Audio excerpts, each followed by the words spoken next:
अच्छा, कभी सोचा है कि एक देश बनता कैसे है?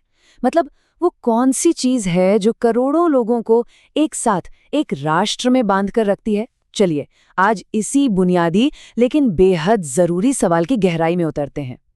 हम समझेंगे एक राष्ट्र के पूरे ब्लूप्रिंट को, और इस सफर में हमारा गाइड होगा हमारा अपना भारतीय लोकतंत्र का ढांचा। तो सबसे पहले एकदम बेसिक कॉन्सेप्ट को समझना होगा। ये शब्द हम सबने सुना है, राज्य या स्टेट, पर ये असल में है क्या?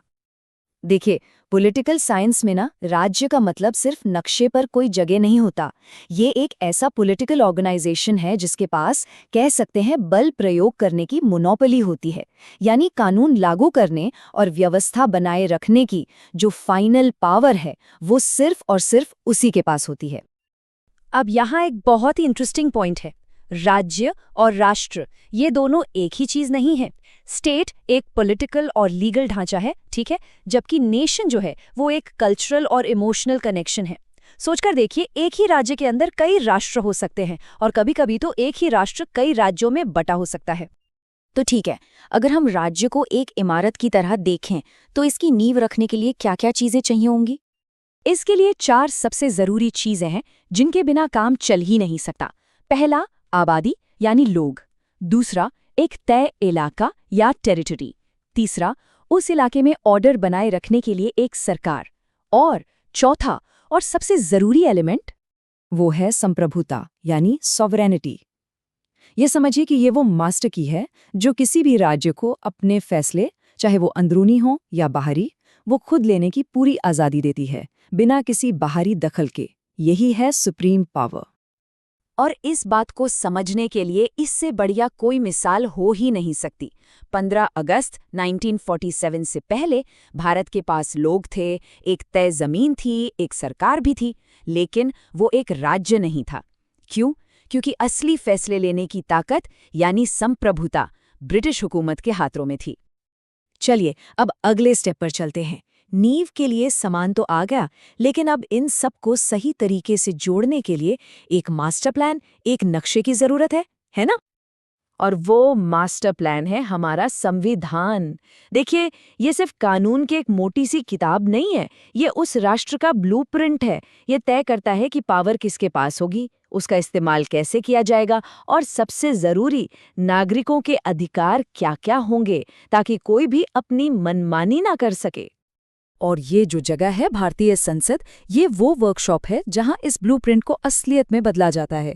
देश के कानून यहीं बनते हैं, उन पर बहस होती है और समय के साथ उनमें जरूरी बदलाव भी किए जाते हैं। इस ब्लूप्रिंट का सबसे अहम वादा है हमारे मौलिक अधिकार। ये सिर्फ लिखे हुए शब्द नहीं है, ये हर नागरिक की आज़ादी और सम्मान की गारंटी है। जैसे समानता का अधिकार, ये पक्का करता है कि कानून की नज़र में सब एक बराबर हैं। या फिर स्वतंत्रता का अधिकार, जो हमें बोलने की, अपनी बात रखने की आज़ादी देता है। और कमाल की बात यह है कि अगर सरकार भी इन अधिकारों को छीनने की कोशिश करे तो हमारी अदालतें इनकी रक्षा के लिए हमेशा तैयार रहती हैं। तो ब्लूप्रिंट तैयार है, अब इसे चलाने के लिए एक मशीन चाहिए, राइट? भारत में इस पूरे मशीनरी के 3 बड़े और बराबर के हिस्से हैं।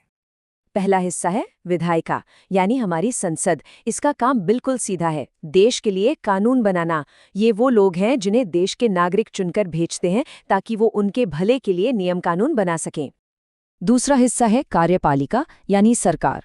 अब अगर विधायिका कानून बनाने वाली फैक्ट्री है, तो कार्यपालिका वो इंजन है जो उन कानूनों को असल में जमीन पर लागू करवाती है। देश का रोज का कामकाज यही संभालती है। और तीसरा और बहुत ही अहम हिस्सा है न्यायपालिका, मतलब हमारी अदालतें।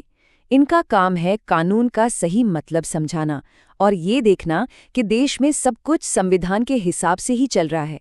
एक तरह से ये संविधान की गार्डियन है जो सरकार की ताकत पर भी लगाम रखती है। और इस पूरी व्यवस्था में सबसे ऊपर है भारत का सुप्रीम कोर्ट। ये आखिरी अथॉरिटी है जो तय करती है कि सरकार का हर कदम, हर फैसला उस मास्टर ब्लूप्रिंट यानी हमारे संविधान के दायरे में है या नहीं। तो यहाँ सबसे जरूरी बात समझने वाली ये है कि ये तीनों शाखाएं सेपरेशन ऑफ पावर्स के सिद्धांत पर काम करती हैं। मतलब हर किसी का अपना एक तय काम है और वो एक दूसरे पर नजर भी रखते हैं। इसी बैलेंस से ये पक्का होता है कि कोई एक हिस्सा जरूरत से ज्यादा ताकतवर ना हो जाए। लेकिन एक सवाल अभी भी बाकी है, इस पूरी की पूरी विशाल मशीनरी पर आखिरी कंट्रोल किसका है? और यहीं पर कहानी का सबसे जरूरी किरदार सामने आता है, देश का आम नागरिक। संविधान की शुरुआत में जो लिखा है, हम भारत के लोग, ये सिर्फ खूबसूरत शब्द नहीं है। इसका असली मतलब है वोट की ताकत। यही वो शक्ति है जो हर वयस्क नागरिक को ये तय करने का हक देती है कि सरकार कौन चलाएगा। भारत में 18 साल या उससे ज्यादा उम्र का कोई भी नागरिक, चाहे वो किसी भी जाति, धर्म या लिंग का हो, अमीर हो या गरीब हो, उसे इस महान लोकतांत्रिक प्रक्रिया में हिस्सा लेने का पूरा हक है। और ये है वो कंट्रोल पैनल। ये वोटिंग मशीन सिर्फ एक डिवाइस नहीं, बल्कि वो ताकत है जिससे नागरिक अपने नेताओं को चुनते हैं, और अगर वो काम ठीक से ना करें तो उन्हें हटा भी सकते हैं। ये ही शक्ति सरकार को जनता के प्रति जवाबदेह बनाती है। तो ब्लूप्रिंट हमारे पास है, मशीन भी चल रही है, लेकिन ये हमें एक बहुत बड़े सवाल पर लाकर खड़ा कर देता है। क्या ये ढांचा वाकई उस राष्ट्र का निर्माण कर रहा है जिसकी कल्पना इसके बनाने वालों ने की थी? इस सवाल का जवाब किसी एक किताब में नहीं मिलता। इसका जवाब हर पीढ़ी को अपने कामों से, अपने फैसलों से देना होता है।